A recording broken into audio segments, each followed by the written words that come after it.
Hello friends, welcome back to my YouTube channel Ragini online classes.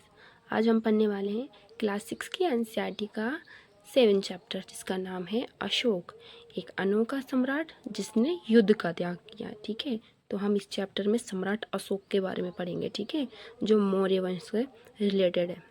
इसके भी हमने notes बना लिए हैं। ठीक है, तो इधर की साइड मैंने आपको ये मैं दिखा देती हूँ ये नोट्स। ठीक है, तो हम स्टार्ट करते हैं। ठीक है, और अभी तक आपने मेरे चैनल को सब्सक्राइब नहीं किया है तो प्लीज़ इसे जल्दी से सब्सक्राइब कर लीजिए। ठीक है, तो स्टार्ट करते हैं। अध्याय 7, अशोक, एक अनोखा सम्राट जिसने युद्ध का त्याग किया। तो इस अध्याय में हम सम्राट अशोक के बारे में पढ़ेंगे। ठीक है, तो क्या क्या पढ़ेंगे? उसका साम्राज्य पढ़ेंगे, उसका प्रशासन पढ़ेंगे और अशोक के बारे में पढ़ेंगे कि उसने कलिंग युद्ध कब किया, कैसे किया और उसने युद्ध का त्याग कैसे छोड़ दिया, कैसे किया। और फिर पढ़ेंगे उसके धर्म के बारे में। तो स्टार्ट करते हैं। ठीक है, अशोक जिस साम्राज्य पर शासन करते थे उसकी स्थापना उनके दादा चंद्रगुप्त मौर्य ने की थी। तो जो अशोक थे वो मौर्य वंश से थे। कौन सी वंश से? मौर्य वंश से। ठीक है, और अशोक ने जिस साम्राज्य पे शासन किया था उसकी स्थापना किसने की थी? चंद्रगुप्त मौर्य ने, जो कौन थे? मौर्य वंश के प्रथम शासक और मौर्य वंश के संस्थापक। ठीक है, तो देख लेते हैं इसकी राजधानी क्या थी। तो इसकी राजधानी थी, प्रारंभ थी पाटलिपुत्र, फिर उज्जैन, फिर तक्षशिला। ठीक है, इसकी जो राजधानियाँ थी। इसके बाद नीचे देखते हैं, साम्राज्य में बहुत से नगर थे। इनमें साम्राज्य की राजधानी पाटलिपुत्र, उज्जैन, तक्षशिला जैसे नगर प्रमुख थे। तो जो राजधानियाँ होती थी वो राज्य में सबसे ज़्यादा प्रमुख होती थी। ठीक है, तक्षशिला उत्तर पश्चिम और मध्य एशिया के लिए आने जाने का मार्ग था। तो ये तक्षशिला थी वो उत्तर पश्चिम और मध्य एशिया में आने जाने के लिए इस मार्ग का उपयोग किया जाता था। ठीक है, अर्थशास्त्र में लिखा है, उत्तर पश्चिम कंबल के लिए तथा दक्षिण भारत सोने और कीमती पत्थरों के लिए प्रसिद्ध है। तो जो अर्थशास्त्र है, जो चंद्रगुप्त मौर्य के गुरु चाणक्य ने लिखी है, उसने कहा है कि उत्तर पश्चिम जो है कंबल के लिए और दक्षिण भारत सोने और कीमती पत्थरों के लिए प्रसिद्ध है। यहाँ पे सोने और कीमती पत्थर मिलते हैं कहाँ? दक्षिण भारत में। ठीक है, फिर आता है मेगस्थनीज। चंद्रगुप्त मौर्य के दरबार में पश्चिम एशिया के यूनानी शासक सेल्यूकस निकेटर का राजदूत था। तो ये सेल्यूकस निकेटर एक यूनानी शासक था जिसका ये राजदूत था। ठीक है, आगे देखते हैं वंश के बारे में। तो जो वंश है, तो सबसे पहले मौर्य साम्राज्य में कौन थे? चंद्रगुप्त, जिन्होंने मौर्य साम्राज्य की स्थापना की थी। उनके बाद उनके बेटे जिनका नाम था बिंदुसार, ये आए। फिर बिंदुसार के बाद उनका बेटा अशोक ये आया, फिर ये सम्राट बना। ठीक है, तो जो चंद्रगुप्त मौर्य थे वो कौन थे? मौर्य वंश के संस्थापक थे। ठीक है, तो इनके गुरु और सेनापति जो थे उनका नाम था कौटिल्य, विष्णुगुप्त और चाणक्य। ये 3 नाम थे चाणक्य के। इनके बारे में पूछा जाता है कि चाणक्य के अन्य नाम बताइए, या इनकी पुस्तक का नाम क्या है? तो इनकी पुस्तक का नाम है अर्थशास्त्र, जो किसने लिखी है? चाणक्य ने। ठीक है, और ये कौन थे? चंद्रगुप्त मौर्य के राजनीतिक गुरु और उनके सेनापति थे। ठीक है, आगे देखते हैं प्रशासन। तो प्रशासन में क्या है? प्रमुख नगर केंद्र होते थे। जो प्रमुख नगर थे वो केंद्र में होते थे। उज्जैन, तक्षशिला की स्थापना की गई थी और पाटलिपुत्र जो उनकी राजधानी थी। टैक्स कर जो थे अधिकारी नियुक्ति के आधार पर लिए जाते थे। ठीक है, आगे देख लेते हैं। मौर्य साम्राज्य बहुत बड़ा था।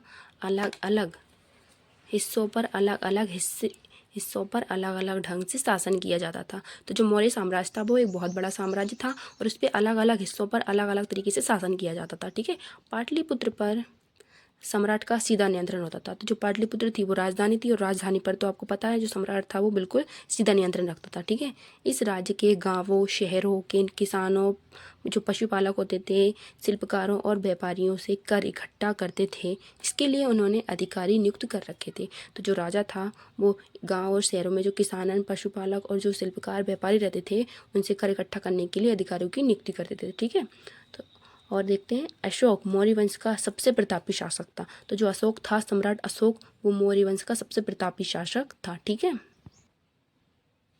अशोक सबसे प्रतापी शासक। अशोक कौन था? सबसे प्रतापी शासक था। ठीक है, तो अशोक ने प्रतापी शासक उसको क्यों कहा जाता है, तो वो क्यों प्रसिद्ध है?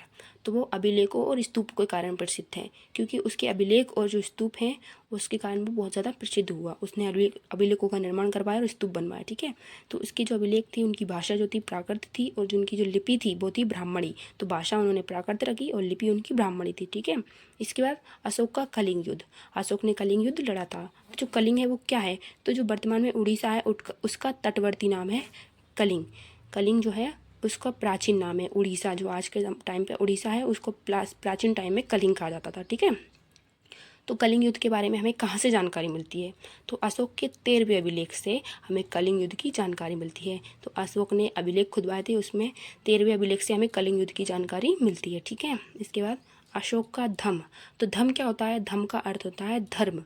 ठीक है, और जो धर्म था अशोक का वो बौद्ध के उपदेशों से प्रेरित था। तो अशोक ने बौद्ध धर्म को अपनाया था और उसके उपदेशों से, बौद्ध धर्म के उपदेशों से अशोक का धर्म जो था प्रेरित था। ठीक है, इसके बाद समस्या। धर्म की समस्या क्या थी? तो लोग एक दूसरे से लड़ रहे थे। अलग धर्म के दासों नौकरों के साथ क्रूर व्यवहार किया जा रहा था। कैसा व्यवहार किया जा रहा था? उनके साथ अन्याय किया जा रहा था। ठीक है, पशु बलि को रोकने के लिए भी धम्म का सहारा इसलिए लिया गया। जो पशु बलि होती है, जो जानवर होते हैं, उनकी बलियों को रोकने के लिए भी धर्म का यानी कि धर्म का सहारा लिया गया। ठीक है, इसलिए अशोक ने धर्म महामात्र नामक अधिकारी की नियुक्ति की। वह जगह जगह जाकर धर्म की शिक्षा देते थे।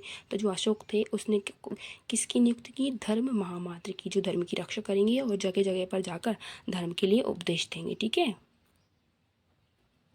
मौर्य साम्राज्य के उभरने से थोड़ा पहले लगभग 2400 वर्ष पहले चीन में सम्राटों ने चीन की दीवार का निर्माण करवाया। तो जो मौर्य साम्राज्य उभर रहा था, बन रहा था, उससे 2400 वर्ष पहले क्या हुआ? जो चीन थे उसमें जो सम्राट थे उन्होंने चीन की दीवार का निर्माण करवाया।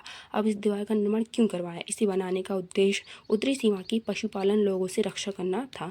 तो उत्तरी सीमा में जो पशुपालक थे, गाय भैंस बकरी पालने वाले, उनसे रक्षा करना था, उनसे जो लोग थे उनकी रक्षा करना था। ये दीवार लगभग 6400 किलोमीटर लंबी है। कितनी किलोमीटर? 6400 किलोमीटर लंबी है।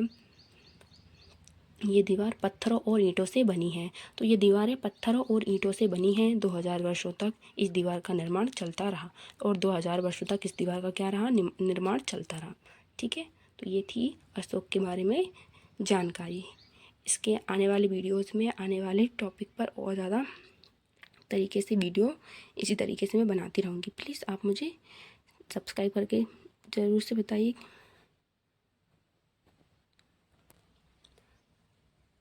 ये आप देख सकते हैं, ये हमारे आज के नोट्स हैं। ठीक है, आप इनको एक बार अच्छे से देख लीजिए।